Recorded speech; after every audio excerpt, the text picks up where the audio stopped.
जरा इस काले गहरे सन्नाटे को देखिए। और ठीक इसके बीचों बीच तैरता हुआ ये खूबसूरत सा नीला गोला, ये हमारा घर है। अंतरिक्ष के उस एकदम ठंडे और असीम सन्नाटे के बीच सच कहूं तो यही इकलौती जगह है जिसे हम अपना कह सकते हैं। आज हम इसी नीले ग्रह से अपनी शुरुआत कर रहे हैं और ब्रह्मांड की उस विशालता को समझने की कोशिश करेंगे जो अक्सर हमारी सोच से भी परे होती है। आज के इस विश्लेषण में या कह लें हमारी इस चर्चा में हम अपनी इस जानी पहचानी दुनिया से बाहर निकलेंगे। हम ब्रह्मांड के उन गहरे और अकल्पनीय रहस्यों की तरफ कदम बढ़ाएंगे जिन्हें समझना थोड़ा मुश्किल जरूर लगता है, लेकिन यकीन मानिए ये सफर बेहद रोमांचक होने वाला है। तो चलिए अंतरिक्ष के इस महासागर में एक लंबी छलांग लगाते हैं। चंद्र दृष्टिकोण, खुद को पीछे मुड़कर देखना। आइए अपने पहले पड़ाव से शुरुआत करते हैं। यहाँ का विरोधाभास जरा महसूस कीजिए। एक तरफ चंद्रमा की ये एकदम बंजर, भूरी और खामोश सतह है, और दूसरी तरफ अंतरिक्ष के उस गहरे सन्नाटे के बीच चमकती हुई हमारी नीली पृथ्वी। ये नज़ारा मानव अंतरिक्ष अन्वेषण के उस गहरे अकेलेपन को बहुत करीब से महसूस कराता है। जरा सोचिए, बिना हवा और बिना किसी आवाज़ वाले उस माहौल में खड़े होकर अपने घर को महज एक छोटे से बिंदु की तरह देखना, ये वाकई हमें बताता है कि ये ब्रह्मांड कितना विशाल है और हम इसके सामने कितने छोटे हैं। अपने घर को दूर से देखने का अर्थ है ब्रह्मांडीय अंधेरे में अपने स्थान को समझना। जब इंसान ने पहली बार अपनी दुनिया को इस तरह अंतरिक्ष के अंधेरे में तैरते हुए देखा था ना, तो हमारे सोचने का नजरिया हमेशा के लिए बदल गया।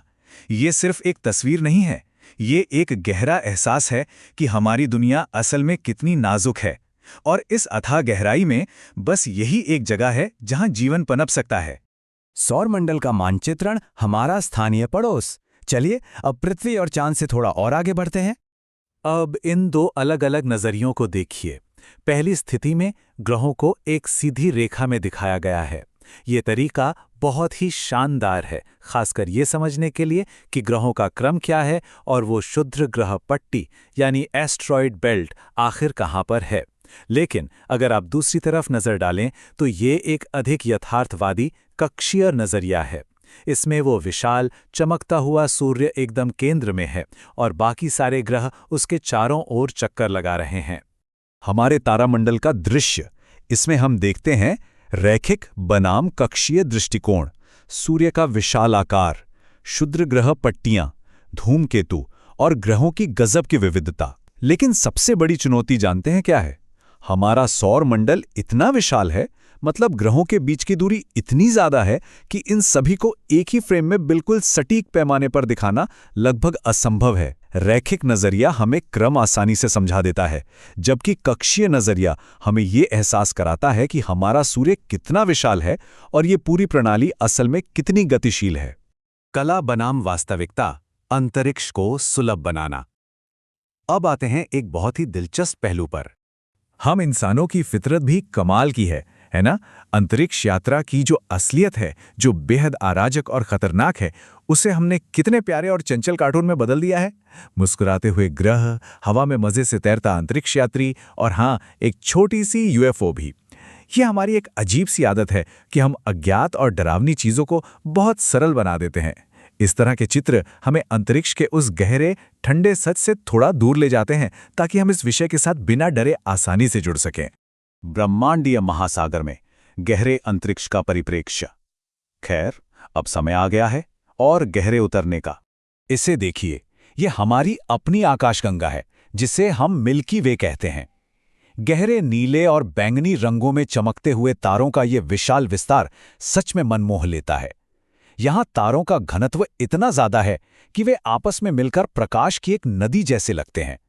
ब्रह्मांड की विशालता का असली अंदाजा तो इसी बात से लगा लीजिए कि हमारा पूरा का पूरा सौरमंडल, सूर्य, पृथ्वी, सब कुछ इस विशाल कॉस्मिक धूल और तारों के समंदर में एक अदृश्य से बिंदु से ज्यादा कुछ भी नहीं है। और अब हम अपनी इस यात्रा के सबसे बड़े जूम आउट पर पहुंच गए हैं। ये सर्पिल या स्पाइरल आकाशगंगा सचमुच विस्मयकारी है। इसके घुमावदार किनारे जो गैस और तारों के निर्माण की वजह से इतनी तेजी से चमक रहे हैं, और इसका वो अत्यधिक उज्ज्वल केंद्र, ये सब प्रकृति की एक अकल्पनीय ऊर्जा को दिखाते हैं। अंतरिक्ष के उस अथाह कालेपन के खिलाफ इस चमक को देखकर समझ आता है कि दूर दूर तक फैले इस सन्नाटे में आखिर कितनी भारी हलचल छुपी हुई है। और याद रखिए, ये सिर्फ एक आकाशगंगा है, ब्रह्मांड में ऐसी अरबों मौजूद हैं। हम छोटे हैं, लेकिन हमारी अन्वेषण क्षमता असीमित है। इन विशाल आकाशगंगाओं को देखकर खुद को महत्वहीन महसूस करना बहुत ही स्वाभाविक है। लेकिन सबसे अहम बात यहीं पर है। ये सच है कि इस ब्रह्मांडीय महासागर में भौतिक रूप से हम बहुत बहुत छोटे हैं। लेकिन हमारे इस सफर ने पृथ्वी के नज़ारे से लेकर चंद्रमा के अकेलेपन तक और सौर मंडल से लेकर अरबों प्रकाश वर्ष दूर की आकाशगंगाओं तक ये साबित कर दिया है कि हमारी खोज करने की जो ललक है, हमारी जो कल्पना है, वो बिल्कुल असीमित है। जैसे जैसे हम अंतहीन अंधेरे में देखते हैं और क्या है जो वापस हमें देख रहा है, हमारी ये शानदार यात्रा हमें एक बहुत ही गहरे सवाल पर लाकर खड़ा कर देती है।